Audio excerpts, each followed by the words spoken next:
Hello and welcome to Flippin' Through It. Hold on, this goddamn AC just kicked on. Hello and welcome to Flippin' Live, the internet's #1 Mad Magazine news, review, and interview live stream. Today we have special guest Brandon Hicks. But before we get into that, please remember, hit like, hit subscribe, leave a comment down below. If you think that, if you're watching live right now, drop something in the chat and I'll say, how do you do? Hello. I was trying to think of other synonyms like greetings, but that's all I came up with. And I'll say what's up to you later. That's another synonym. If you think that what I do is worth anything more than hitting like, hitting subscribe, or a comment down below, go to patreon.com/flippinthrough. Link is down in the description of this video. What do you get if you support me? You get a cool stencil, an Alfred E. Neuman stencil, great for defacing public and private property. You get a 6 set of stickers. There's some buttons and everything. Go and check that out if you're so inclined. These are the people that I get to thank for their support right now: Jacqueline Gosling, Reflection of Perfection, Misimo, Tom Richmond, David Strickler, Megan McNerney, Shane Buckley, Bobby Weigel, Cam Hayden, Rob Wilson, Rod Meadsbury, Andrew Goldfarb, Casey Ori, and Little Cozy Nostril. Thank you guys so much for your support. I hope I can keep on earning it. In the meantime, let's see who's here. Let's see. First person to leave a comment. Hi, guys. I just saw that we're starting at 6:30 Pacific Standard Time. That's when I'm meeting my dad for dinner. Happy Father's Day. So he's not even here? Sticks isn't even here? That's the danger of scheduling a live stream on a national holiday. Yes, Father's Day. I don't know if it's actually a national holiday. Everybody has a father. That's the problem. And so everybody can celebrate Father's Day. So it might be a quiet chat. Angel Acevedo, Sketchy Works. Happy Father's Day to all the dads, papas, dadas, and daddies. I may have put that emphasis in that. Harvey Esquire says, Happy Father's Day, Angel. He's not, I don't think Angel is a father, though. I'm not a father. There we go. Anyway, with that, you guys, please hold on. I need to, where's the sound effects? Okay, here we go. Please welcome in my guest for this evening, our guest for this evening, Brandon Hicks. There we go. Brandon, thank you for joining us this evening. Long-time listener, first-time caller. Great to be here. Yeah, Brandon, here's the most important question is, why are you neglecting your father today? Well, because he shipped off to Miramichi. I'm here in St. Stephen. If nobody knows New Brunswick geography, it's the other side of it. But we texted, we talked, and I'll call him tomorrow. We'll have our whole thing. But I'll mention him here because he did buy me my first set of Mad magazines. So he's the introduction to all this. Yeah, it's always it's like the father or the uncle, the weird uncle who's like, yeah, no, just the weird father. So Brandon, like people who like come to these live streams and who come to the live streams for sure are probably familiar with your name, but why don't you just start off and tell us a little bit about yourself? Yeah, sure. I'm a writer, cartoonist, filmmaker, playwright type thing. My background's actually journalism, so I did that for a few years after university. Then COVID hit. I really kind of was able to, the magazine I was working for as an editor went under. And then so I decided to do this kind of full time.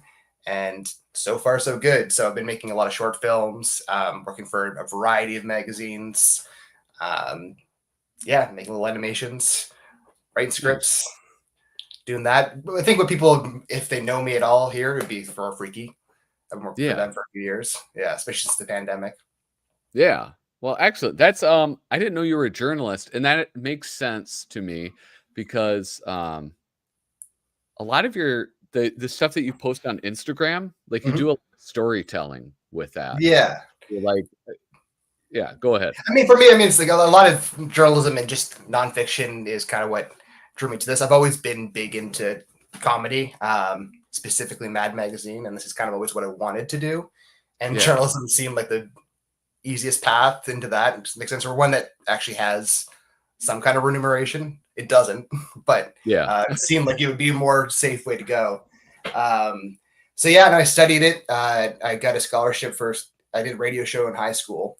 College radio program. It got me a local journalism award, which got me a scholarship to do journalism. While I was there, I did, school.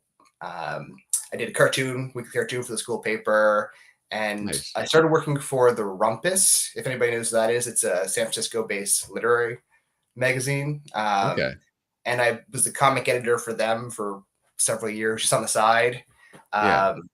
But primarily my job was writing. So I was working for a marketing company for a while. I worked for Civilized, which was a weed magazine based in St. John, New Brunswick.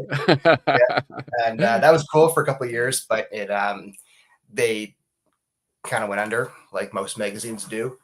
But I've always been drawing and always been doing stuff on the side. And then I think I've gotten to the point now where it's at least decent enough to pursue it. And so after closing the doors at two magazines, you've moved on to Freaky, and fingers crossed. Yeah, it's gonna keep going. Well, Freaky's holding strong. I've actually been really impressed. I mean, what Andrew's been doing with it, he clearly loves doing it. I don't think he can make a magazine nowadays and not. But I mean, that's just that's what I like. I like print magazines, so I continue to work for a variety of them. They just never tend to last more than 2 years. Well, Freaky's made it. It's made it past that 2 years. And I want to talk about Freaky a little bit more, and some of your art stuff, but I forgot. I do have, oh shit, wait, I didn't set up the vertical camera. Okay. Well, anyway, look, I got a package. I got a package in the mail, so I'm not going to be able to do the cool thing, but this is my letter opener. That's cool enough. Yeah. I got this from my uncle, who was in World War II. Oh, yeah? Yeah. And it's, so it's like really nice. And it's like I don't know, it's, what is it? A US M3. It's not like a K-bar, or like one of those sexy ones, but it's like the handle's all like leather and stuff. It's right on. Good for opening letters and killing Nazis. Yeah. Well, I think he was in the Pacific Theater, but I think it would work on a Nazi. Okay. It would still work. That's true. I didn't mean to argue with you, but all right, let's see. What is this? This is an unexpected package that arrived. Oh, it's a folder. It's like a UB folder from Target. Very nice. Oh shit. Oh my God, this is wild. Hold on. I might have to okay. I might have to figure out how to do this. You got to check this out. This is weird. This is very weird. Like cards of some kind? Yeah. Let's see. I'm going to try to join in with my overhead camera. All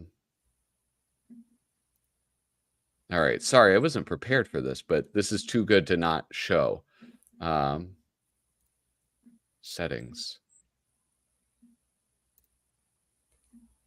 No, it's all right. Like I was saying before, I'm just trying to keep my energy level up. It's 10:30 here.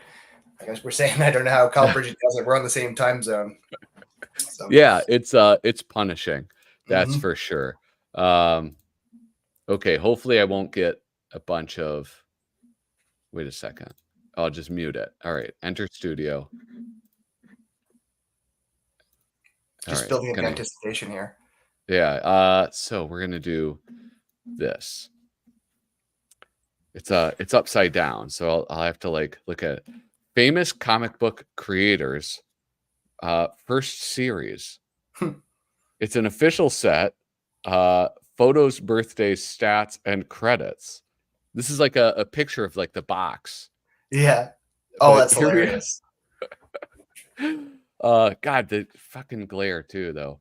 So who do we have? We have Will Eisner, Mm-hmm. Wally Wood, Walt Kelly, Kino Don Rosa, Mark Gerald, Jim Shooter. Jim Shooter rules. He was Yeah. very unpopular. Here, let's look at since we have a madman right He's the on Marvel top. guy, right? Yeah, yeah. Jim Shooter like basically made what Marvel what it was, Mm-hmm. and everybody resented him for it, which is like, I don't know. That's probably an oversimplification. All right, I'm like working upside down and backwards. So this is wild. We Yeah, have that's cool. I've Wally never seen him Wood. look that old. That's Oh, a weird thing, dude. This is must have been towards the end of his I've only ever life. seen like that dapper like self caricature of him. Yeah. Writer, artist, painter, letterer, editor, and publisher. And then what's this? This is wild. Who put these out? Oh hell yeah, that rocks. I mean, it takes a special kind of nerd to want like comic artist cards. Yes. Oh my god. It's this is like it kind of sucks 'cause I'm like reading it. It's right side up here, but it's Yeah. upside down for me. Look at date of birth, Monaga, Minnesota. He's a Minnesota boy. Hey. Yeah. I don't know about what it's like in New Brunswick, but everybody in Minnesota knows every famous person who was born in Minnesota. There just aren't any famous people from here. Yeah. Did Wait, Sutherland. didn't Keith Sutherland's father. What's his name? Donald Sutherland? Alice Sutherland is from the Yeah. city I was born in. My uncle, I remember I was watching a movie with Donald Sutherland and he walks in and he goes, "Oh, look it's old dog face." And he walked out of the room. Like, damn, dude. You're bringing the heat to old Donnie. Yeah, all right. I'm gonna have to flip through this. I also like seeing that at the front there, they have Todd McFarlane, who has to be shirtless. Yeah. With a baseball. It's funny because he just thinks he's the coolest guy ever. You can tell from his drawing style and the way he talks with himself. Yeah. Oh my god. Look at there's Bill Sienkiewicz. I wonder if they like got to choose these photos. That would be I'm gonna have to go through this. Like I gotta fix this glare situation, but this is unbelievable. This will be so much fun to go through. Yeah. Holy moly. All right, now I'm gonna get rid of oh wait, no, that's not the I gotta get rid of this overhead. It's confusing me. Okay, there we go. That's gonna I gotta go through every single one of those, I think. That is awesome. Yeah, I can't wait to see it. Here we do have look at Darren Foltz, another Canadian. Hey, But where are you from, Dan? he's right above Minnesota. Oh, Is that Quebec? Quebec? No, they don't. I don't know I don't know your geography, but Quebec's right beside Maine. I'm in between Nova Scotia and Quebec. No, and I'm actually right on the border of Maine. That's what helps most people out. Like Yeah. literally 2 houses from the border. Oh, yeah. What's that like being so close? Oh, it's awesome. I just get my gas and groceries in the States and then don't live there. It's awesome. Yeah. Magazine. Get your books there too because everything's way cheaper. But we don't have the politics. We're getting there. Yeah. That's like you don't want the politics. That's the ideal situation. Yeah, kind of. Yeah. You have the trade-off. Like, okay, everything's expensive, but you know, our we don't have the most divisive politics that infest every aspect of our lives. So we're kind of perfectly situated for that. Darren Bicalis, exactly. Yeah. All right. What did you say? Oh, yeah. So I was Bicalis, which is the main city that I live by. It's completely it's a ghost town at this point. The COVID completely wiped it out. Dude, I was sort of getting on this, like, I was so irritated. My mom came over today and I was like, we were talking about that. And I was just like, so angry about how, like, here in the States, like, all the mom and pop shops are gone. I mean, that's an exaggeration. You know, it's like there's been some bounce back and new things have opened, but it's just like, no, it's like so many people lost their livelihoods and it's just so irritating. And in the meantime, you know, Target and Walmart and Amazon, it's like living large. It's I mean, especially during that time, because like they closed the border. Like I moved here in 2021, and So even though we lived on the border and kind of like need it, like both sides kind of rely on it to for a lot of things. Since it was closed, like all of the little mom and pop touristy shops in Calais, like here in New Brunswick, Canada's a little better about giving like business support. So they get some money to kind of stay afloat. But yeah, Calais, everything just closed within like a year. Oh, that's a bummer. Yeah, all very funny. Yeah. Yeah, let's change the subject. I got it. So one of the things, if anybody wants to check out your stuff, I put your Instagram profile, your YouTube down in the video description. So make sure you click that. I think if you click it right now, it'll open another tab. Maybe don't find out. Maybe no. Wait till. But anyway, how did you? I know of you because of. I don't know how I know about you. I think for the longest time, I assumed you were in Mad Magazine because like you were in my Instagram algorithm along with all of the Mad guys. Right. Well, I mean, I followed your show for a long time, and I'm friendly with a few of the Mad guys. But I think it's just because it's not the biggest community of Mad fans. So that's probably why I'm partially in your algorithm. But yeah, no, like I said, I've been kind of doing it professionally now for a while. I think the first thing that you seem to glean onto was I did those Soaker cartoons. Yeah. I loved the Soakers. Yeah. That was a great idea until the pandemic happened. Like I had it in March of 2020 was the idea. And like immediately everyone was hoarding paper towels and stuff. So it's like immediately an unviable idea. But that seemed to get a lot of attention. So from that, I kind of did a couple books with, Weekly Humorist. So I've been working with them for a long time, Marty. And they asked me to do a book with a similar idea. So I've done 4 of those. And otherwise, I just kind of keep my algorithm up with a lot of journal comics. As for not being in Mad, I really wish I was. It kind of like... I think I just got good enough to be in Mad around the time that I stopped publishing new material. Yeah. I mean, I've talked to Susie and stuff a few times and had a few pitches bandied around. But like I said, like even if you look at my stuff from Freaky from a couple of years ago, like there's a big difference between doing it part-time and doing it full-time. So I think like the growth in the past 6 years, like when I think Mad went under, I was 24. I'm 30 now, so the ability to get better, like I could be in it now. I don't know if I could have at the time.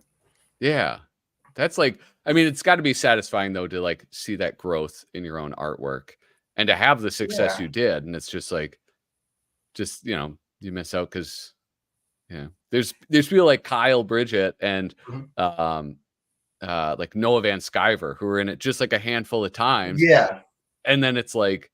Yeah, they made the cut. They got in before it. Well, I mean, for me, like that would have been enough too. I would have just liked to have the credit. I don't think it was ever had any expectation, just the way that print was going, that I'd ever be the usual gang of idiots. Just like I think that time has passed. I think it was kind of comfortable too. You don't want to be too be great to be in that pantheon, but it's just like you also don't want it to be too close. Yeah. Because it's the highest mantle. That's kind of what drew me to this, right? So how did you get hooked up with the slow poisoner, Andrew Goldfarb? I think it was actually, I think Kyle was posting about it in your Facebook group at one point, the Flippin Facebook group. And just saying that it was calling for it, so I sent it in. And I think the first one I did was about like masks or something. It was a couple of years ago, but it was just a 1-pager. But he printed on the inside cover and was pretty encouraging. And then kind of the way that I do, I get kind of over enthusiastic. So I just started sending him a bunch of stuff. So that typically I think I have usually have a 3-pager and those flipper cartoons, which have like the same basic principle as the Soaker. And I've done a back page for one, and I got a couple fun things coming in the new one. And it's actually number 9. You had the back page. Yeah, that's the Freaky Tales. It's kind of fun because it's like, and this is what is it? Like in Mad Magazine, there was the ones where it's like the fairy tale that we would like to see. Yeah. And it's kind of Well, like along those lines. yeah, a lot of what I do with Freaky, it's like it's its own thing, but obviously it's very mad derivative. It's, I mean, Andrew will tell you that it's kind of like a version of Cracked, and just it's a variation of those Mad ripoffs. So it's like Mad, just a little grosser, a little more grungy, but it gives me a chance to do my best Mad cosplay. Yeah. Like, say, if I was writing what I wanted to in the 1960s Mad, that's kind of what I tried to do.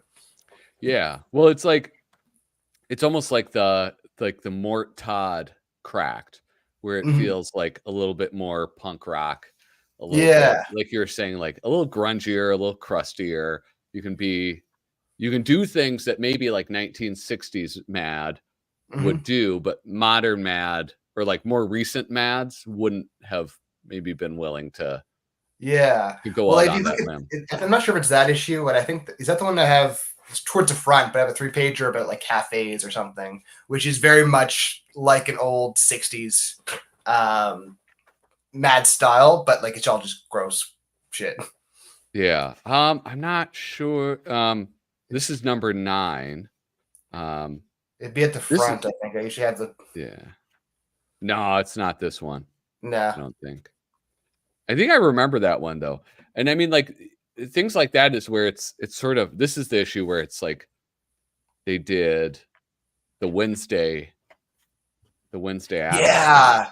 Dylan's which is Wednesday like was insane. Really, that really was great. yeah, that Yeah. was pretty cool to see. And it's like, especially, I don't know if Matt invented that TV satire thing, but it's they really Well, I perfected mean, it. they And it's basically did. I mean, they invented the form of it that it took. I mean, Mort Drucker is kind of the standard for that, right? So, yeah. um, although Dalton's did such a good job with that. I actually know Dalton a little bit. We talk quite a bit online and collaborate actually in a freaky thing. He did I wrote a spread that he illustrated, Yeah. which was awesome.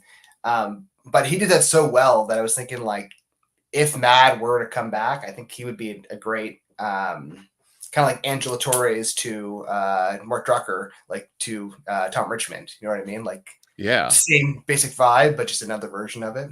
I think Yeah. he nails it. It's cool because it's like his style for that is distinct. Like a Mm-hmm. lot of people when they caricature, they're doing their best Mort Drucker impression. Yeah. Um, and it's like I didn't get that like with Angelo Torres, it was again like pretty distinct, and he had Mm-hmm. his own style, and like so did Sam Viviano. I think Mad generally was good about not. Well, yeah, definitely. Sam Viviano had his own, like Yeah, it's completely of his own. I think Dalton has a great, like it has that likeness that Mark Drucker does, but it also has that like looseness of Jack Davis, like especially when yeah, Jack Davis is doing the Mad parodies. yeah, Kind of like a mix in between that. yeah. Those are weird. It's always strange to see it when they're like, "Fuck it, Tom Bunk, you're doing you're Yeah. doing a Oh, I parody." love the Tom Bunk ones. Yeah, like, especially this TV show parodies, just Yeah. suffused with all this crazy chicken fat grossness. Yeah, the ones that I really like are Bill Ray. I think he only did a Mhm. handful, but Yeah. Well, I love Bill Ray. I think the '90s stuff was like was a real renaissance for Mad. Like I really like the late yeah, '90s when they kind of get that well, like the rest of American culture at the time was a little more like uh hardcore South Park, Eminem, like yeah, trying to push buttons a little bit. And Mad still wouldn't go that far with it, but they had a whole new host of new talent that was a little yeah, more edgy. Yeah. yeah. So Bill It Ray was was. great for that. I mean, it felt like reading like that time period. That was like my time period. I'm Mhm. 39, so it was like, I was like 10 years old in '95. Yeah. But yeah, I loved it. Like when they would talk about condoms, I was like, "Oh fuck! Yeah. I Yeah, can't believe exactly. they've done this." Well, exactly. And then that's kind of the Mad that I was introduced to as well. Like I'm a little younger than you, but so I didn't start really reading Mad till 2003, 4, Yeah, when I was 10.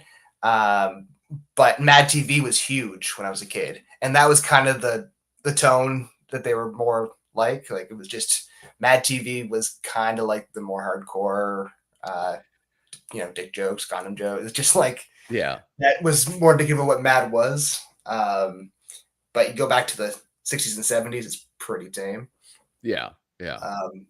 But you kind of want that, especially when you're a kid getting into something that's just a little above your head, you know? Yeah. Yeah. It feels like, yeah, I think kids need that to like have something that feels like dangerous. Mhm. And it's like, in retrospect, it's like, Mad felt dangerous, but it was like if it was very safe. Like it was like a Yeah. walled garden, because they did have that line where it's like There we're is a not line. telling. That's the thing. Exactly. They Yeah. had like there was always you'd go up to shit. It would never like go up to that. That was this line. You know what I mean? It'd swear, but it wouldn't go beyond that. No actual nudity unless it was drawn by like Sergio or someone who would just draw dots. Yeah. You know? Yeah. Oh man, So that's so funny. Like comparing it to a swear. Like, yeah, they'd go to shit, but never yeah. to fuck. No, shit fuck We're is too not. far. No. We might dabble in bitch. Yeah. Depends on the context. Come on, yeah. Yeah. Yeah. Now, hey, So listen. Oh, go ahead. No, like I said, I just think it was a good time for Mad because it was by the 80s, it was getting a little like more stale, so they had that punch. I mean, they had to because the news was also getting a little more hardcore. You're getting like Bobbit, running Bobbit and stuff. Like, Yeah. if you're gonna talk about stuff like that, you have to, up the reading level a little bit. Yeah. Yeah. You have Bill Clinton, like that. Yeah, exactly. I remember in like the Scholastic books thing, we have this thing, like, I don't know if you guys have it up there, but it's a company that sells books to schools. Oh, yeah. And they would have like a little paper magazine with like current events. And I remember like reading generally about the president being in trouble. Yeah. It's like, well, actually, Mad Magazine has informed. Yeah, no, those Scholastic things were the best. I mean, that's how I got my first 2 little Mad booklets, and they were completely censored. Like I had like it was an old Al Jaffee article, but they cut out like all the T-shirts on it and stuff. Like when it says like Neutron the Pentagon, it also came out in 2001, so probably a lot of 9/11 stuff that they tried to cut out. Oh yeah, but like it was Scholastic version of Mad, so it was as clean as possible. Oh, that's very funny. I didn't know. I wonder if I could find some of those. That'd be. They probably have a couple of them right here. Oh, dude, they're right on here. Look, you're just like Kyle Bridget. You Canadians, you just have these bookshelves that you like disappear. Well, yeah, I mean, you can't see it because it's a mess right now. But these are all bookshelves, and you're on a bookshelf. But this is half of this is like all Mad. Yeah. But these are my Scholastic ones. There's the Christmas, the summer, and the students are all the guide. Oh my gosh. And you look through them and they cut them down. So this would be like Mad Look at Teachers. Yeah. Well, here, look at Sergio, but you only get the 4 jokes with like nothing offensive in it. Yeah. Or Dave Berg get like 2 pages with. Dude, that's more than he needs. Yeah, honestly. That's same thing. They show it through and they're all censored.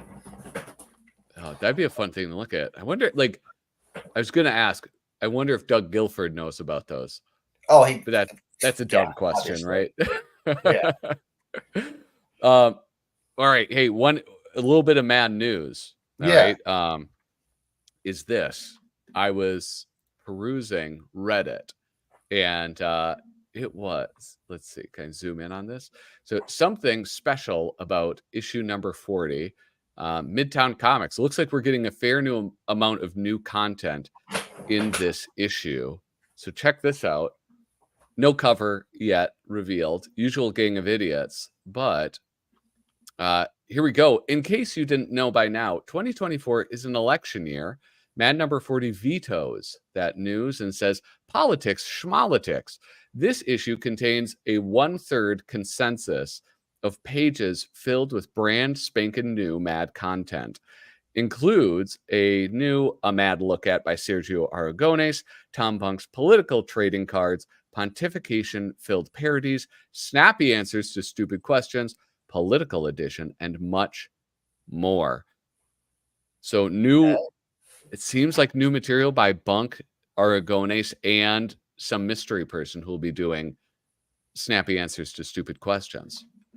Oh, really? That's pretty well, cool. I mean, they clumped it with like the announcement of new stuff. Because that always seems what they say is like it's always like always the fold-in and Snap answers new questions. Seems like their standard line. Yeah. But that's awesome that they had new content.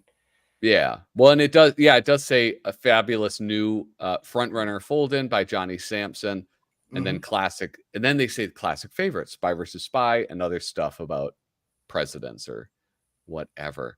But I mean, that's like, I don't know. I mean, I've been on the optimist bandwagon for Mad Magazine, like this whole, and every year that passes, like I feel like more of a dumbass for saying, like, being positive about it, because it's like, oh, it's not looking like it's coming back. Yeah. But I feel like I might be vindicated with some new ad. Well, I mean, I heard whispers about this. Like, I knew that they were probably doing something a little new. I'm glad to hear it's confirmed. Oh, dude. See, you guys, I need to, I don't know. I either need to start DMing more people, or I don't know. I think that's all I need to do, because I've heard zero whispers. Oh, yeah. Yeah. But you said you're chatting with Suze? Yeah. So then we're talking. I got a question. Does Suze ever ask about me? No, I haven't talked to her that much. All right. But yeah, no, that's awesome to hear. I don't think it's all that optimistic to think that Mad's going to come back in some form. Yeah. I don't know about this in print. It'd be nice. Yeah. But it seems like, Warner Brothers and AT&T have enough problems as it is. I don't think Mad's the top of their to-do list right now. I mean, like, I feel like Mad could just start publishing new stuff, and it might be that nobody notices. You know what? I was thinking the same thing, because have you seen those new Looney Tunes cartoons?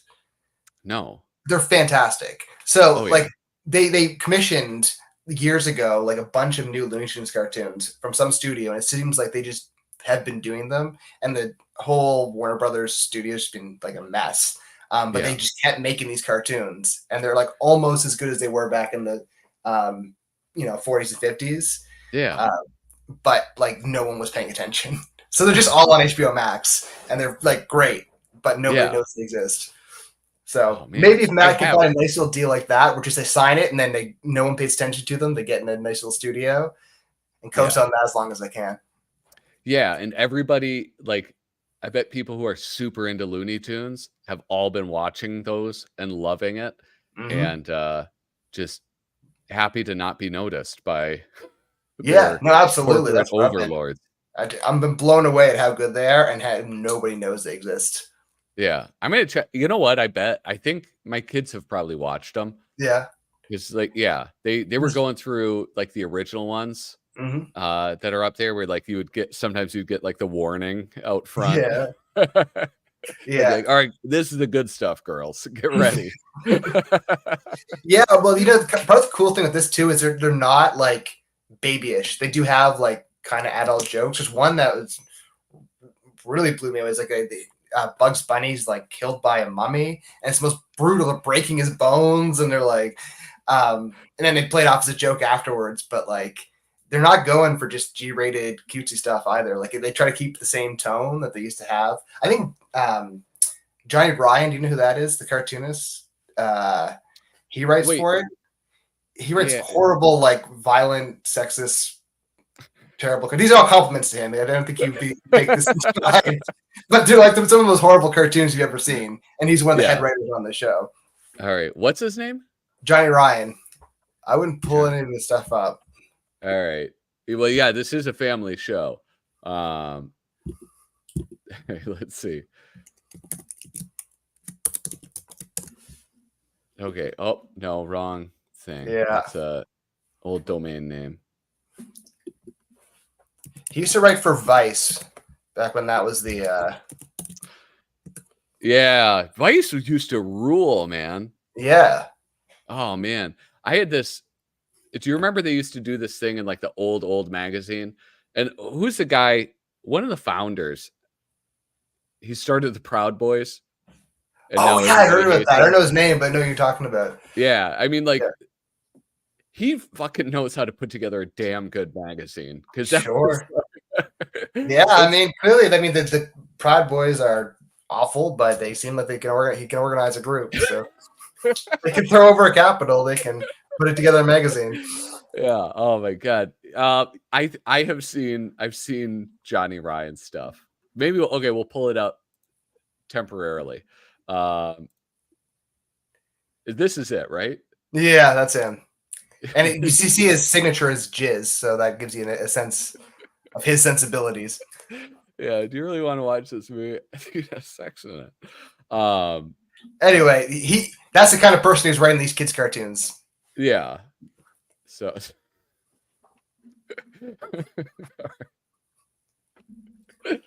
Why didn't you warn me about this? I think I did. Damn, dude. Anyway, the new Looney Tunes, very good. All right. That's crazy. He's writing for it. I'm gonna check this out. Yeah, no, you really got to. And if you watch it, like if your kids are watching it, like it's almost indistinguishable from the old ones. Like I wouldn't say the best of them are as good as the best of the old ones, but like the midpoint is the same as the midpoint of the old cartoons. Yeah. Okay. Cool. So it's all right. Damn. I'm so glad I didn't. Yeah. Like this. I scrolled and it's just getting way worse, dude. Yeah. Oh, geez. Oh, here we go. Brandon and Dalton collab win. Soon, hopefully. There you go. Packet's embarrassed, easy. Yeah, dude. Do you see me sweating when I was reading? Dude, I'm very prudish, and yeah, golly, I'm gonna have my thing taken down. This is when we were talking about Mad earlier. This year alone, we have the replica reprint of the first issue. I didn't get that. Hopefully, my comic shop has that in my pull list. Free Comic Book Day edition. That was comic size, and the Norman Rockwell Museum exhibit. Yeah, I didn't hear about that reprint because I don't follow it that closely. I do this channel, and then that's it. This is my mad world. I think I used to have a Google alert that would. What's the replica for? Oh, it was issue number 1. Yeah. And it was like a facsimile edition. Okay. Yeah, so comic book size and no change to the ads, no new ad inserts. Yeah. And then they also did one where it was a sketch cover. And it was kind of like the one that we were talking about. You have one of the Mad comic issues with the connect the dots. It's like that shade of yellow sketch cover. Oh, okay, cool. Yeah, it is pretty darn cool. I didn't get the Free Comic Book Day one, but I think it's mostly like superheroes and stuff, right? Yeah. And it was who's that guy?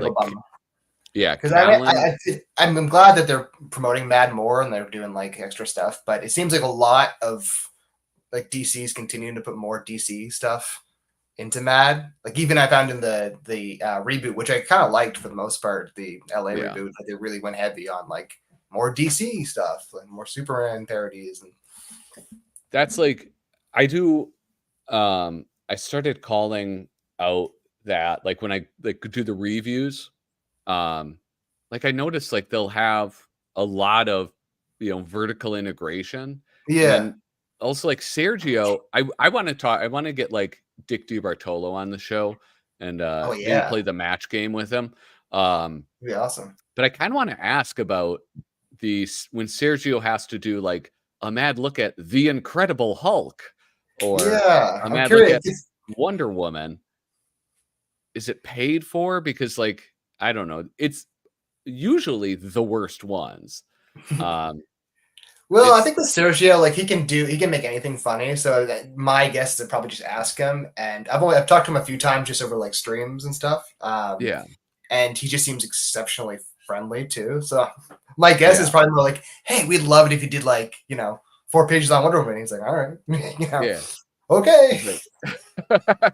Just goes with it. Well, which would be a bummer, right? In one way, because it's if they're selling that as ads, and then he's just just kind of so gung-ho and chipper about it. But that's my more cynical side coming out. Yeah, I doubt he's paid specifically for it, but yeah, it would kind of suck if that was the case. But with him, I mean, he can write jokes about like literally anything, right? So Yeah. Brandon's my favorite Canadian. Can't think of any other Canadians off the top of my head. yeah. Well, Wait, thanks. that's not fair because you will recall Darren Folds, he's from Thunder Bay, Ontario. So that's like two of them I can name off the top We'll of my duke it head. out for Dalton's love. Yeah, there you go. Otherwise, no other Canadians of note. No, that's it. We're Except, the I only two. guess, Old Dog Face. Except for old dog fizz, St. John, New Brunswick. Yeah. Serge is so fast, he probably cranks that out in no time. Yeah. Yeah, absolutely. But it's still hidden ads. And that's like the whole mad being anti-ad and like sending up Madison Avenue. Like in my mind, like I hope I'm wrong. I hope that it isn't like sneaky advertisements. But I do also think it definitely is sneaky advertisements. I think it's possible. I hope it isn't, but I think it's still better than like, remember if you like when I first started buying Mad, they had like the actual like go fetch section. I think I also started buying Mad at the worst period of time in Mad, but the go fetch section was like not funny at all, and it's just like literally buy this crap. Yes, it was, and it would be like one page in the back.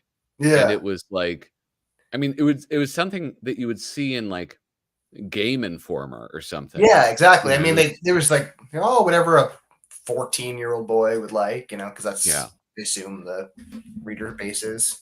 Yeah, it wasn't even stuff like, you know, you would. There's a store out on the, hold on, the West Coast called Archie McPhee when I was a kid, and it was I would just get the magazine, like the catalogs mailed to my house, but it was all like kind of pranky stuff, like weird things, like 3D, you know, X-ray glasses and all that. Yes, exactly. Hand buzzers, you know, a dead rat Yeah. type doll, like all just shit like that, but a whole catalog full of it. If it was stuff like that in Mad Magazine, like we're gonna sell stuff, but it's weird shit that's like that would be cool. I mean, because I like you kind of love those old ads in like, you know, comic books and stuff from the 50s, which I wish I could still buy when you see them. You know, you can tell it's all just garbage when you actually get it. But did you ever order anything from the catalog? Did you ever get the from Archie McPhee? Yeah. Yeah. Oh yeah, I would got stuff all the time from it. Oh yeah, exploding cigars or no exploding cigars. But they also like rubber chickens. I did mail order rubber chickens. Yeah. That's awesome. My parents indulged like the dorkiest interests of mine. They also had they're like designer now, but it was like this chair that like looked like a hand. Do you know the chair I'm talking about? Oh yeah. Where it's like plastic. They were like I saw those and they were like a couple $100 and I wanted one so badly. And now I think they're like $1,000 or something. Yeah, sure. But it's cool that actually kept value because most of that stuff is like, you know, life-size Frankenstein. They send you like a plastic piece of crap, right? Yeah. Dude, life-size Frank.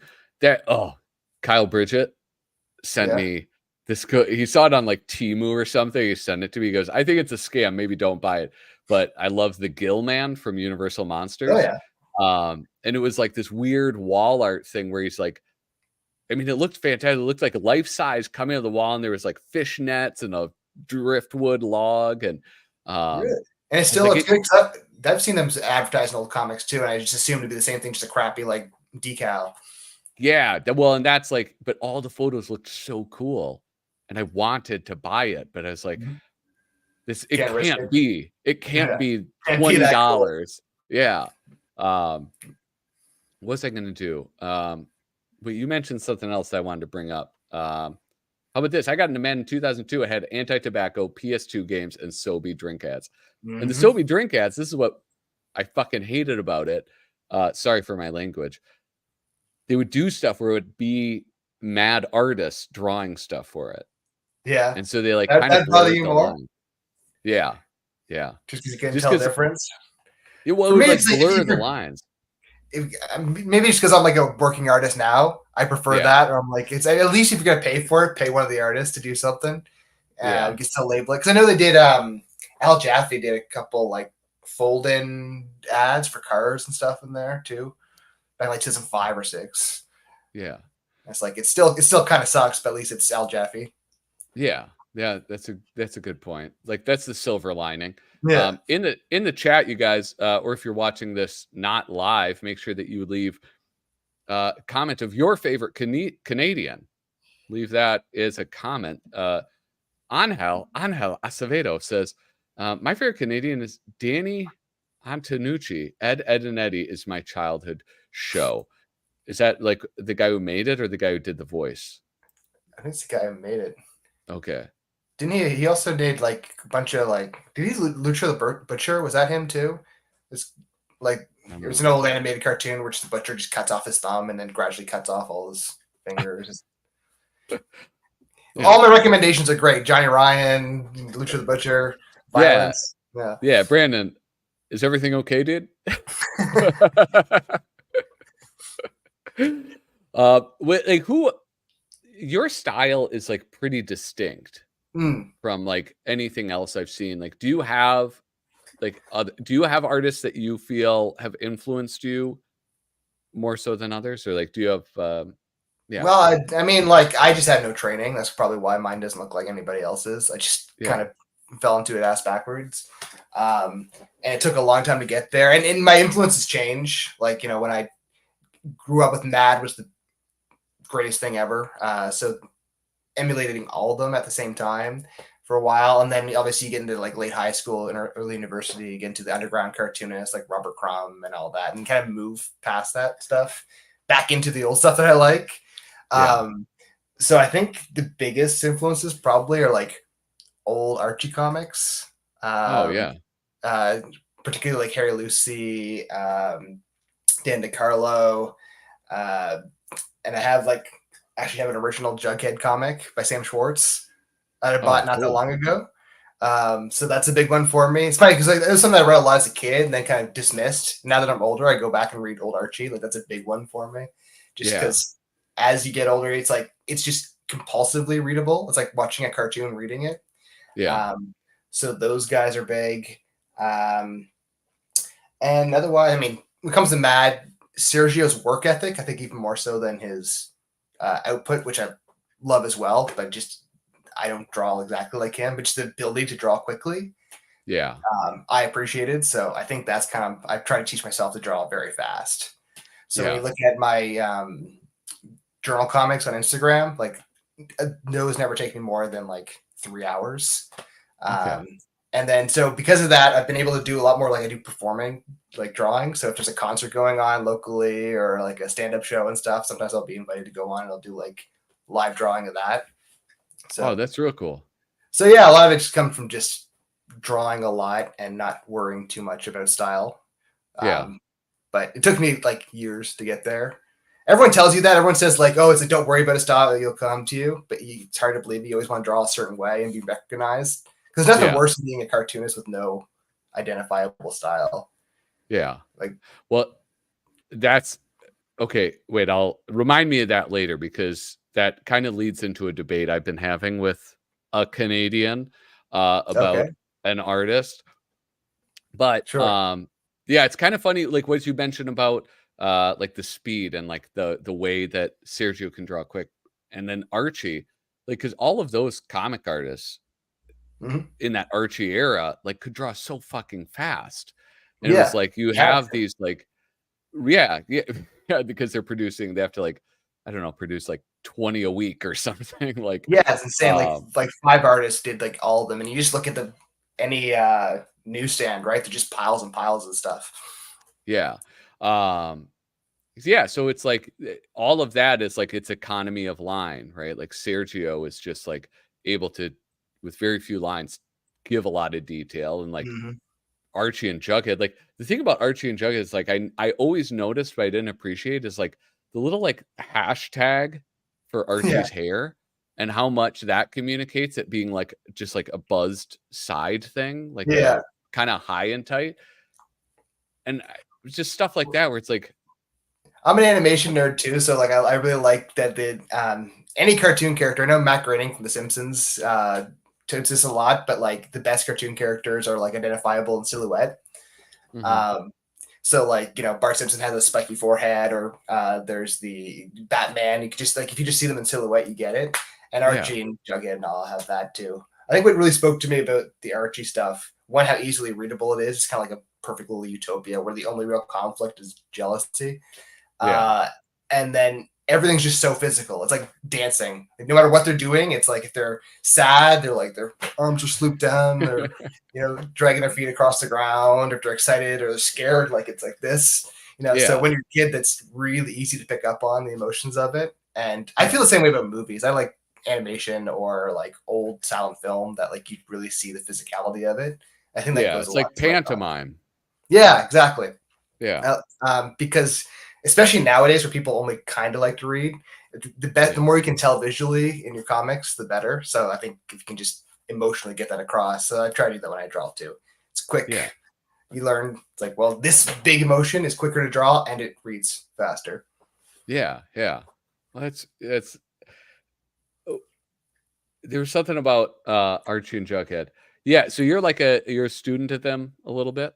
A little bit, yeah. Like I mean, that's just because I grew up in we had a summer camp cottage, and we didn't have a TV, so all summer all we were equipped with was books, notebooks, and like stacks of cheap Archie comics from the 60s and 70s. All right. Yeah, I had the double digest, but like one thing I can never understand is like, because they produced so much of it, I have no and because like whenever somebody would take over, they were so consistent with the art style. It's just like at any point, I'm like, I don't know if this is new or old, and I don't know who made it or who wrote it.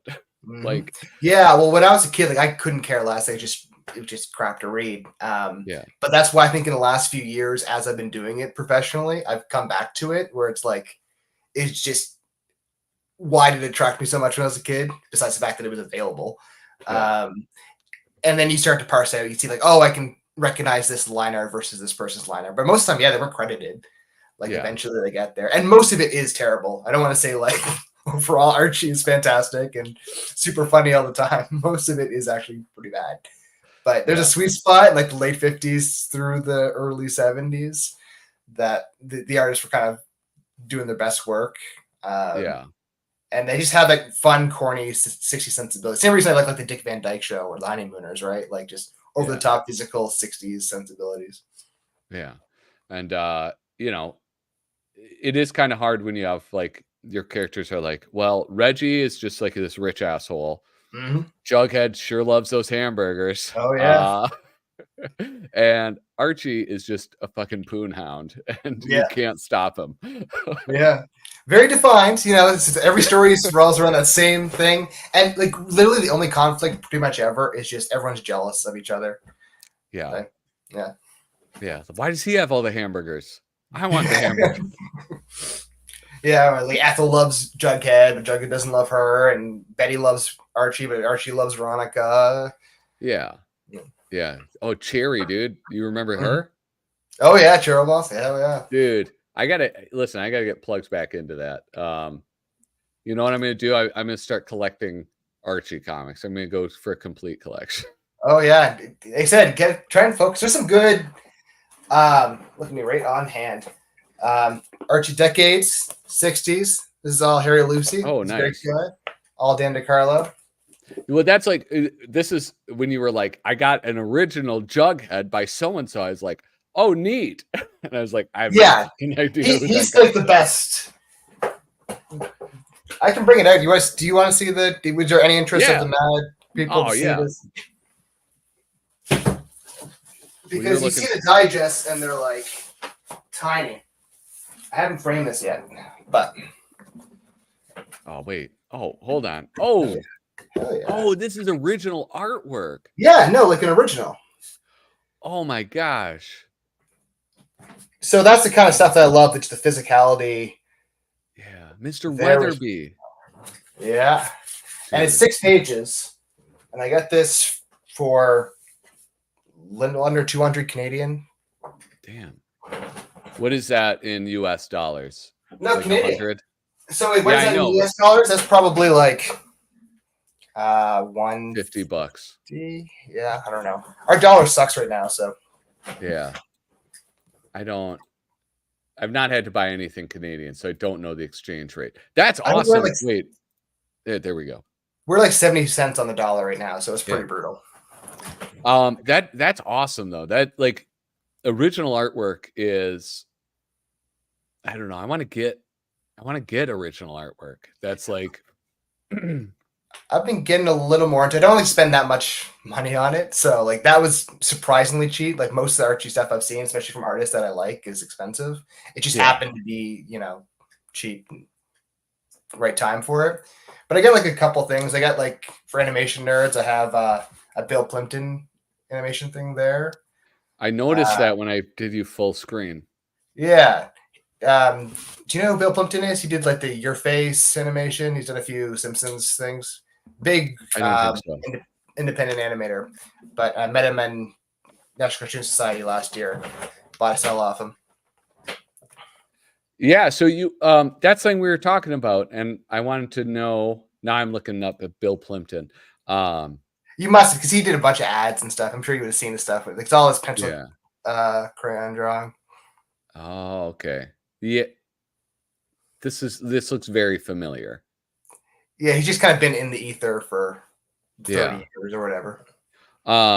You went to the Rubens, you went to the National Cartoonist Society. Would you tell me a little bit about that? What was that experience like? Yeah, it was awesome because I've been in the National Cartoonist Society for a couple of years. Like I joined in 2020. So the first year was a total bust. And then last year they did New Jersey, which is close enough to me to go. So we made like a bit of a New York trip out of it. And it was awesome. It was like a 3-day event. You get there, everyone super like exceptionally friendly. And there's no like, everyone treats you like a peer, even though like, I feel like barely in the industry and you're meeting people like, Jim Davis and all the mad people. And they're just hanging out and friendly, and you can go up and talk to them, which I did, very much going and shaking hands, and usually a little more shy than that, but the environment for it was great. So met Sam Viviano, nice, and he was super nice. And then he asked me what I did. I said I work for magazines, and he's like, "How?" So just your things there for that too. And I met a lot of people like Peter Kuper, and wish I could have met Sergio. I've met him a few times on the streams, but he hasn't been to him in a few years. But everyone made a big deal of him. I didn't meet Tom Richmond either. I met his wife. She was there. She's one of the major organizers. But I didn't get to meet Tom. But yeah, it's great. Just a few little events, lots of dinners. Met Jeannie Schultz. She was very friendly. Oh, cool. Yeah. Carl Schultz, another Minnesotan. Oh, yeah? Yeah. It's a compulsion, dude. Like if you say somebody who's from Minnesota, I have to announce that. Well, I mean, that's one to claim. And you can probably tell from the all shucks attitude and the way he speaks. Yeah. That's really neat. And Peter Kuper is like, I would be very interested to meet him because like his art, I knew when my entree into his artwork was Mad Magazine. Like when he took over Spy versus Spy, I was like, what is this? This is different. This is bullshit. I hate it. Really? And then I started liking, I was like, okay, this is kind of cool. I like it. And then I like find out more about like the work he's done in the past. And he's a tremendous artist, a fucking awesome follow on Instagram.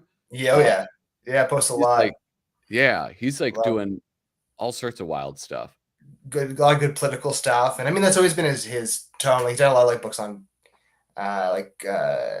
what's his name, Kafka, and how that relates to fascism and stuff. And it seems like that's always been a big concern of his. And it carries through with Spy versus Spy, which has always been mostly a pantomime violent strip, but it's still pretty political. Yeah. Especially when Prohías was doing it. Like it was it's always had that like political line. So it's nice to have someone else who feels that way. Yeah, and it's also, I guess, like that is so Kafka-esque, like this eternal battle. Yeah, exactly. Yeah, they're just stuck in this horrifying loop. But But yeah, no, I love his take on it. I think if you're gonna have to reboot anything like within a Mad context, or like you want to do it as differently as possible. I think that's what made him so successful, because if you look at Spy versus Spy, it was like a kind of a rotating cast. It was Clark, Ed Wing. Yeah, I think there was another. It was Doug Manick or Dave Manick. I don't know. yeah, those And didn't do as much for me. it looked really close. And as a Yeah. kid, it was just like I could see no difference. You know, my undiscerning eye was like, it's Spy versus Spy. Like, I don't care. I just want to see somebody die today. Yeah. Because I mean, yeah, like they were fine, but like again, when you're a kid, you can hardly tell the difference anyway. But then it seems a little bit less pointless on the art side of it. Like if you're just gonna do, so I didn't think the Manic or the Decade Wing Bob Clark, because obviously Bob Clark is a great artist in his own right, but they're trying to do that, make it invisible. I think you need another bold cartoonist, kind of like we were saying before. Like cartoon art's really at its best when you're identifiable. So have another clear voice brings the strip, made it his own. Yeah, well, like Johnny Sampson taking over the Fold-ins, like I think like, you know, like you recognize it for being the Fold-in, but it's like it's distinct enough, and he has his own style that it's absolutely. I mean, Johnny's great, and the work he still puts into that, like he has like even the things at the top where like he draws a little version that folds it in at the top. To do it. And no, Johnny's great. I met him there as well. I've actually spoken to him a lot. He wrote my letter of recommendation for National Cartoon Society. So that's super cool. So I owe him a lot. Yeah. Oh my gosh. Yeah, I get nervous. Like I've had the biggest people I've had on this show are like Tom Richmond. And it's like I get so nervous having to talk to them. And then once you're in conversation, it's like, oh, they're just regular people. And they're like very excited to talk about all of this, you know, and answer my dumb questions and like just go into detail about all kinds of things. I found the same thing at the Cartoon Society, where it's just these people that I admired for ages, and you get there and they just people who care about comics as much as you do. And it's actually a lot in common. But yeah, it's the same thing. I go in and nervous to speak to all these people because you grow up. My parents grew up with a lot of some of them, you know, and then you get a chance to talk to them and they're just nice. Yeah. Okay. You said you met Jim Davis. I did. And that was like right away. That was like, damn, dude, that's a big. That was like the first person I met. Actually, I walked onto the little terrace they had there, and he had a few people around him, and super friendly. And yeah, I mean, Garfield was huge for me as a kid. I haven't been reading it as much since, but you know, grew up as essential. I had some students who would like, they walked in with like, you know, like the books they would do where it was like that weird, I don't know, it was like 12 inches by 4 inches or whatever. The Garfield size, the Garfield size book. And I was like, I was instantly brought back to my childhood and having just like stacks of those. Well, I had tons of them. And then he drew me a little, I'm going to grab another thing. Yeah. Oh, he drew you something? Yeah, of course. So you can't have too much shame. You just ask people to draw. Yeah. But where?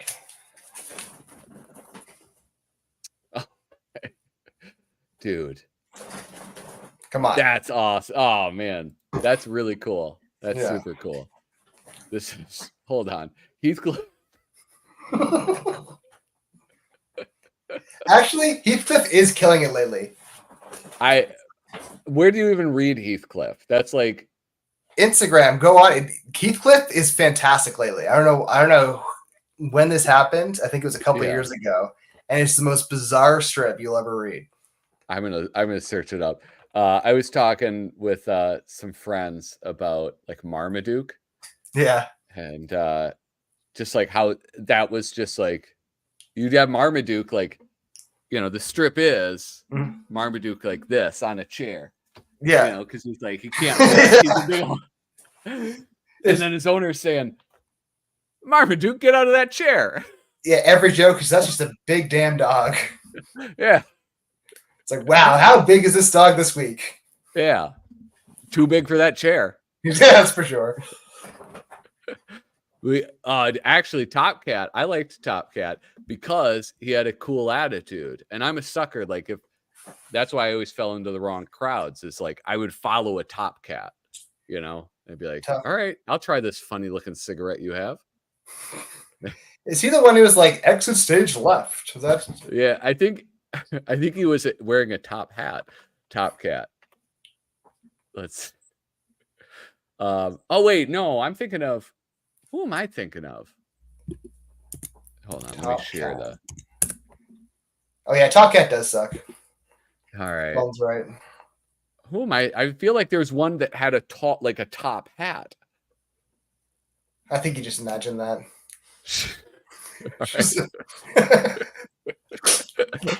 All right. Well, then I'm going to start my own cat cartoon.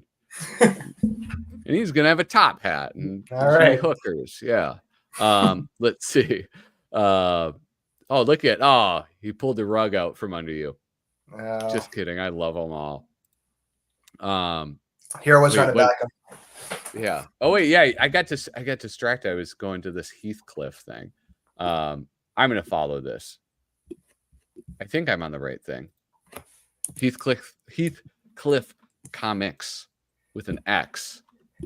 Yeah, like it's still in the papers. It's still like I think it's actually the nephew of the guy who used to do it or something. And at first, I just thought it was like totally ironic, funny, but it's been too consistently weird. You must be allergic to cats. I mean, this is actually like shockingly like that Marmaduke one I just described. I have a question for you. You here, hold on. Let me hide this real quick because I'm going to pull up your Instagram. Do you work with?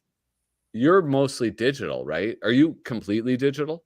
Yeah, for the most part. Like anything that's audience facing is usually digital these days. Yeah. Occasionally you'll see me post something that's like hand drawn, but you'll usually tell it's I'm taking a photo of something. Yeah. Yeah. Here's your like the soakers, obviously. Yeah. Did you save any of those? Could I get a dried out soaker from? No, they're just completely disintegrated. Yeah. I can send you an original that you could soak yourself, maybe. Yeah. Dude, I would never soak it. Are you kidding me? No way. That'd be horrible. There is something cool about that though. This is all right. This is what we were talking about. Like you started as a journalist, and I said, well, that makes sense to me because like you do these like little storytelling comics now from like all of your travels and adventures.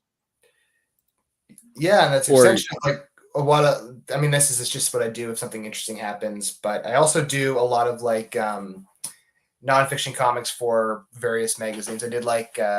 There's one in here in Atlantic, Canada that like I went dog sledding and then wrote like a review of it. And it was like a 6-page comic. And I did something similar where it's like went to a balloon, a hot air balloon festival, went up in the balloon and did 6 pages about that. So anytime I can kind of bring those interests together, I just like to write and draw. And the journalism background kind of helps me get in with a few different magazines. Yeah. Dude, I love. Yeah, and then whenever something goes on, I'll draw a lot of TV stuff. These are good caricatures too. Oh, thank you. Like the likenesses is like, yeah, because he has this fucked up face. It's like, it's like I don't know. I mean, like, and I mean that like he's not like ugly, but it's just like. He does these weird expressions that are like a caricaturist dream is doing. Like, you want an identifiable face. The simpler you can, like 3 lines to get the visage, and you can kind of build around that. Yeah. Okay, we're going back to cats. Isn't there a meme of Heathcliff holding up a sign that says ham or something? Yeah, and he consistently like tries to get ham from the meat store. In a variety of ways. It's a bizarre strip. Yeah, he keeps going to the meat store with a giant robot. Yeah. Oh Uh, yeah, I see the meat store. yeah, and they'll have like weeks of runs where it's just a meat store gag, and none of them make a whole lot of sense. Yeah. Batten down. That's you can't see the thing. There we go. Batten down the meat. Yeah. The beef. All right. Like I wasn't expecting this. The beef. No, like I said, like, at first I wasn't sure if but it's been too consistently. Like it makes me laugh. Yeah. Damn. So I'm hoping to meet him if he's in the National Cartoon Society, because I think Yeah. he has one of the funniest cartoons currently running. Is the new Heathcliff. Yeah. Damn. That's good. Yeah. All right. I didn't even know about that. I love that idea though of like taking something like a strip like that and like breathing new life into it with some like modern, I don't know, weirdness. Yeah. Well, we talked about that remember- with Spy versus Spy, and then Yeah. also like Nancy or not Nancy. Yeah, Nancy. Okay. Is also. Well, that's that. what I was hoping. Okay, we're getting towards like, we're at like an hour and 12 minutes. I don't want to take up all your time, but Bubble Zine, there was fucking Nancy Fest. Yeah. And Bubble Zine, like, I can't like buy every zine that comes out, but I had like a couple bucks in my PayPal. So I bought this Nancy shirt because I was like, this is like a pretty sick design too. Like he did a really good job on it. And I was like, I'll support this guy to doing his thing.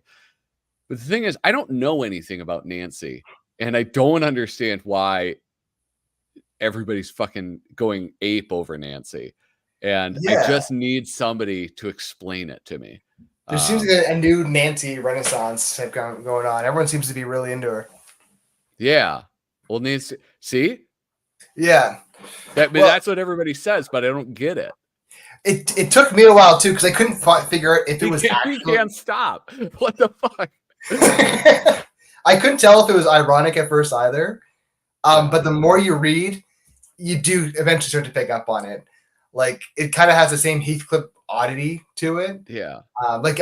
You probably, if you've seen any of the old ones, you've probably seen the one where she goes to like a banker and she said, "Can I have $2 for a loan?" And he says, "Why?" And she said, "The circus is in town." And then it just cuts to them at the circus together.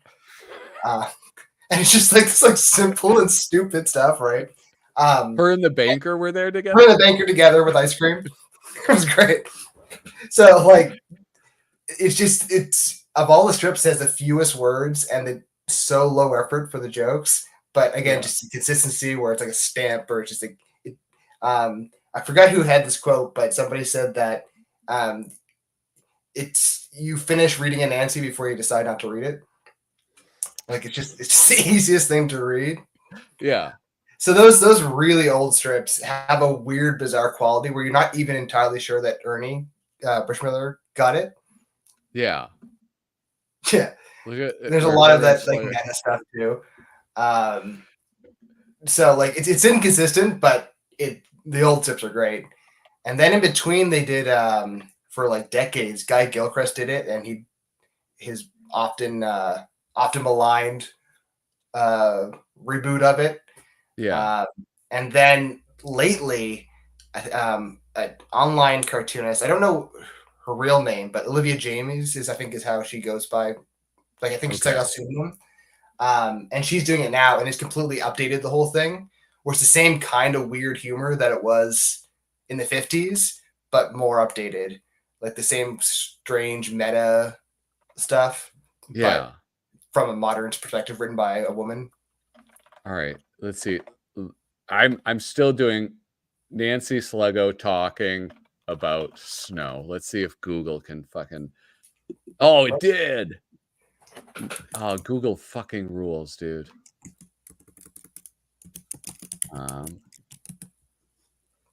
Open image, a new tab. There we go. Oh yeah. The snow is getting deep. Let's shovel it. Nah, you're the laziest man in the world. No, I'm not. Who's lazier than you? The guy who draws this. Yeah, so there's a lot of that. All right. I mean, I like it. I like Nancy and Sluggo. I mean, just like visually, it's like perfect designs. I don't know. It's just like something about her, like not spiky hair, but just like individual, you know, strands poking out. Well, yeah, and it seems like cap. he almost like carved out like stamps. Like they're just so perfectly drawn that, and then they're kind of stiff, and each panel's more like a poster. Like it doesn't even seem like it's human hand drawn. It's very precise. Yeah, very circles, you know. Yeah, or like, hold on, I'm gonna pull up this other one. Let's see. And I know it was a big deal like in the 80s and stuff. A lot of indie cartoonists would like cut out panels of it and stuff. Like she's got great single drawings that are just kind of iconic little figures. So yeah, well, and that's kind of what the guy who does Bubbles Zine did. Is he has like it's like low Sluggo, and then on the back it's Sluggo going low Nancy. Yeah. I think it's just very memeable, which is probably why it's kind of popped off again in the internet age. Yeah, but in addition to that, like, I mean, this is sort of like what you are talking about with like the perfection. It almost like parts of it look like a wood carving or something. Like, yeah, that's kind of what I mean. Yeah, it's almost like he carved it into a stamp and could just stamp the characters perfectly each time. Yeah, that would be amazing when it's like, all right, here he is walking, looking slightly to the right. Exactly. But the thing is, with like the popularity of it on the internet, is that it doesn't seem to be like ironic. Like it's a sincere appreciation for it, but it is like this kind of meme aspect of it too. I mean, that's just, I think, a generational thing. I think the internet now is we're like 12 layers into hell of irony, right? Like we don't even know what we genuinely like and don't anymore. Yeah. Dude, I recently watched a video trying to explain like what is it? Post irony versus meta irony. Oh, and I truly didn't get it. I think essentially both of them are the audience is not allowed to know that you're joking. But then one of them is you're not joking, but then they think you're joking, but that makes them unaware that that is the joke, is that you're being serious. It's just exhausting to keep straight. But I mean, I have a giant wooden framed picture of John Travolta on my wall, and I can't tell if I genuinely love it or if it's totally ironic. So yeah, I just don't know. You're trapped, dude. Yeah. Oh my God. Well, listen, I'm going to say this. If people haven't already, make sure you look down into the description of this video. There's the books that you did with the Weekly Humorist are in a link to your Amazon store. You have your YouTube channel, but that's where your animation stuff is. Yeah. And also on Instagram too, if you look in the reels or whatever. All right. And then and Kyle Bridget fucking loves your YouTube channel. I think what he describes it as is criminally low subscription numbers. That's what he said. So not my favorite compliment, but it's still nice to hear. It's nice of him to say. Well, that was, I don't know, maybe they're better now. But yeah, he loves you. No, he's right. He's right.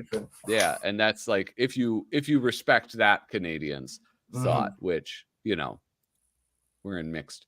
Oh, look at this. Meat Cliff. Anyway, Dalton Vaughn and Kyle Bridget, we're really trying to get some type of Jake Paul versus Tyson thing going on with them. Oh, yeah? Yeah, like some type of artist throwdown, maybe a confrontation that I could be like the referee for. I think that would be fun. Oh, look at this. Subbed and enjoyed Science Project. Kurt. Oh, thanks so much. Thank you, Yankee Blues Preacher. I love that. And what does your name mean? So yeah, check out those links. Click those links. And Brandon, thank you so much for coming by, dude. It's been an absolute pleasure to talk with you. Yeah, it's great. It's an honor to be on. Yeah, well, and anytime you want to come back, you are more than welcome to join us. I think it would be fun. Okay, listen, I'm going to say this out loud. I've talked about this privately with Kyle, but doing for, and maybe this is Dalton, are you here still? For the next Freaky issue that comes out, doing like a larger live stream with people from Freaky. So like you, Dalton, Kyle, Goldfarb, me, I'm the host of the channel. I think that would be kind of a fun thing to do. And I just realized like I should probably start talking about it now so that it's not like, oh, it's arrived. Fuck. Get everybody do it. Great. So yeah. I love to talk to everybody. Yes. Let's break the internet. Yes.